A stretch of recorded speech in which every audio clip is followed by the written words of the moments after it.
滅びの美学20人を紹介しています。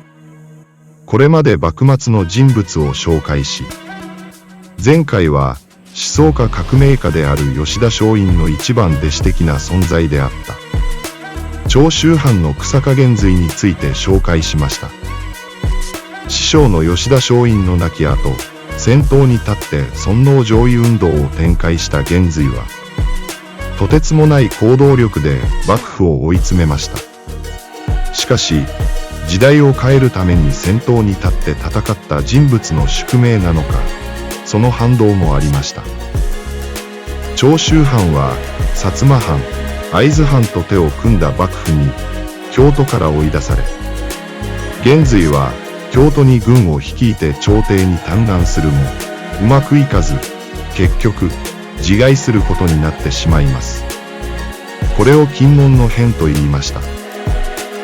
これにより幕府が長州藩に攻め込んでくる長州征伐があり、また玄瑞は実際に攘夷を実行して外国船に向けて大砲をぶちかましたので、外国からの仕返しもありました。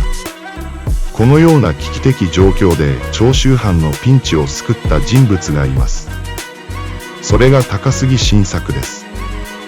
しかし、高杉晋作も倒幕や明治維新を経験せず亡くなるのでした。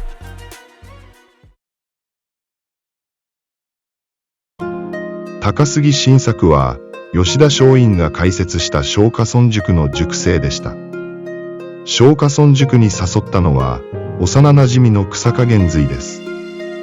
晋作は頭が良く、負けず嫌いの性格でしたが、努力する能力に欠点があったようで、そこに気づいた吉田松陰は、玄瑞と競わせようと、晋作を刺激します。わざと玄瑞ばかりを褒めるようにして、晋作に努力を促したのです。すると、玄瑞と晋作は松下村塾の双璧と言われるようになります。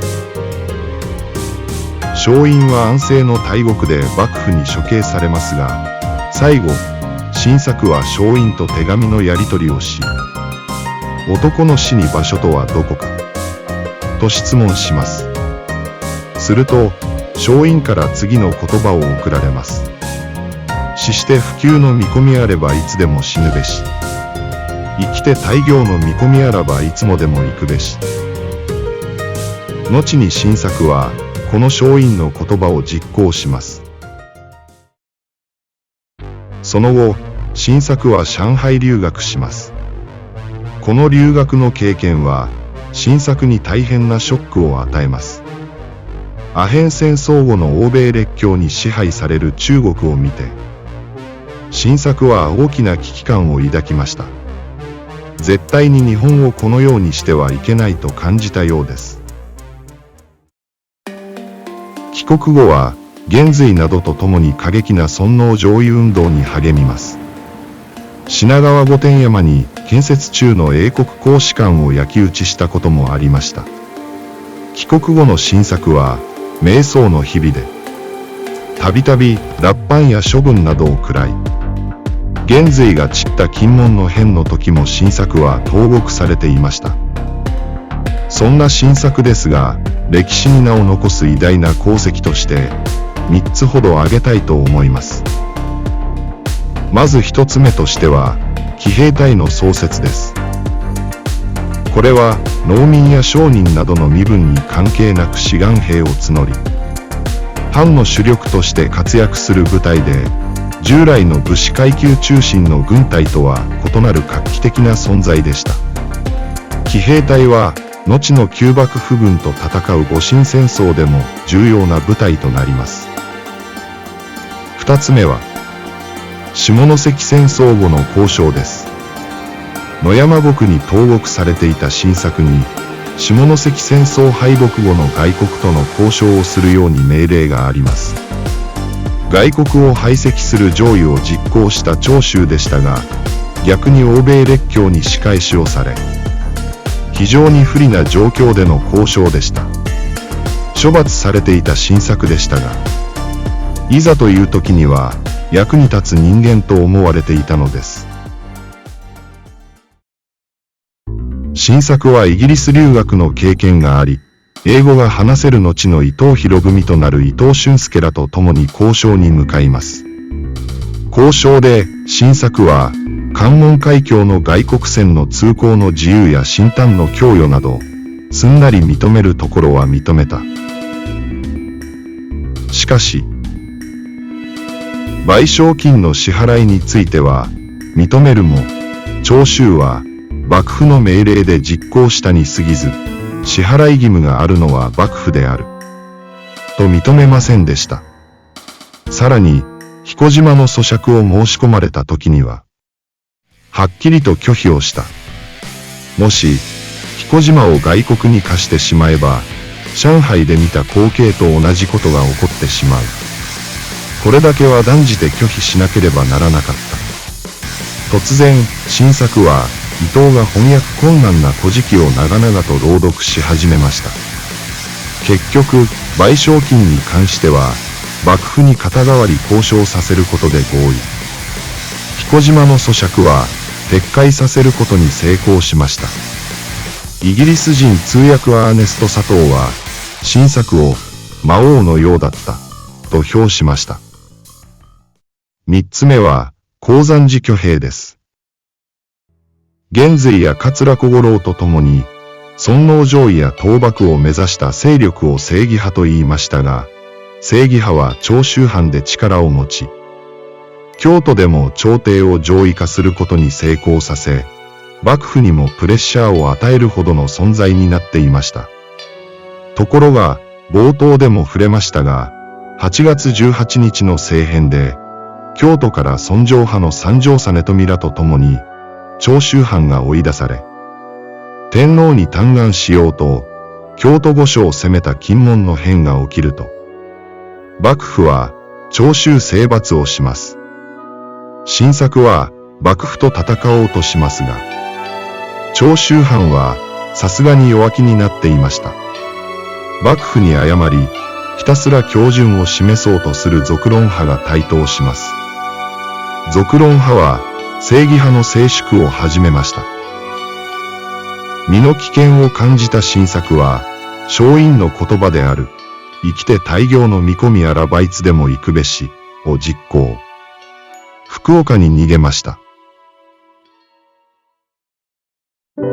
しかし、新作は、俗論派による正義派家老の処刑を聞くと、逃げているわけにはいかなくなりました。このまま俗論派が長州を支配すれば、倒幕もできないし、日本はどうなってしまう。松陰や元帥の死は一体何だったのか。これまで散っていった同志たちの死を無駄にしてはならない。新作は、もはや藩の俗論派と戦うしか道はないと考え、クーデターを起こすことを決意。新作は、再び下関へ帰還しました。なお、長州に攻めてきた幕府軍は、長州の標準を見ると、引き上げていきました。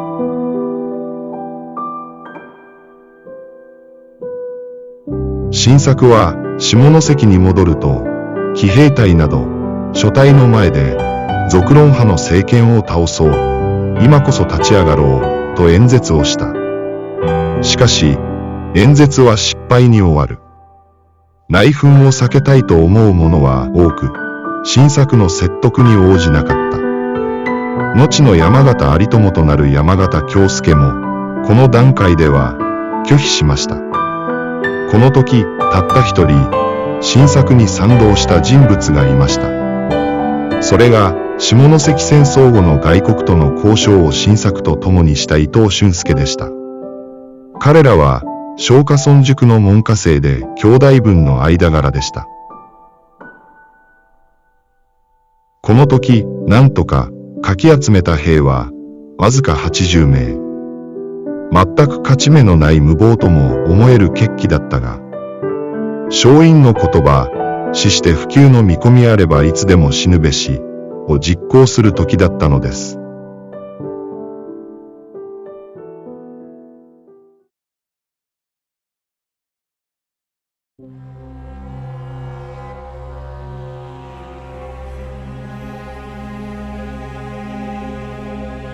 新作は遺書を残し、まさに死を覚悟しての戦いであった。そして、鉱山時に潜伏していた三条実富ら五教の元を訪れ、これより長州男児の腕前を目に掛け申すべし、と言い放ち、出陣した。これを鉱山寺挙兵と言います。新作は、下関の海所や海軍局を襲撃するが、どちらも、相手が無抵抗で占領することができました。これにより、味方がどんどん増え、山形京介も味方に加わります。俗論派も軍を派遣し、戦いましたが、結局、このクーデターは成功します。長州は再び、正義派が実権を握り、そして、坂本龍馬たちの努力もあり、お互いに組み合っていたライバル藩である長州と薩摩が同盟し、討幕へと進んでいきました。新作の死を覚悟した鉱山寺挙兵は、歴史を動かしたのです。しかし、いよいよ幕府を倒せるという時に、新作に悲劇が訪れます。再度、幕府が長州を潰そうとした第二次長州征伐の頃には、体調が悪くなっていきました。新作は、結核に侵されていたのです。そして、立っていることもできなくなりました。新作は戦場を離れることを余儀なくされます。1866年10月頃、桜山神社の近くに小さな家を建てて、大野と野村元にの介抱を受けながら静養することになります。その後、新作は桜山から新地の林山九郎邸の離れに移ります。この場所で、新作は27歳という若さで亡くなりました。約260年続いた江戸幕府は、その半年後に滅びます。ここは、高杉晋作終焉の地と呼ばれています。動画を気に入られた方は、高評価とチャンネル登録をお願いします。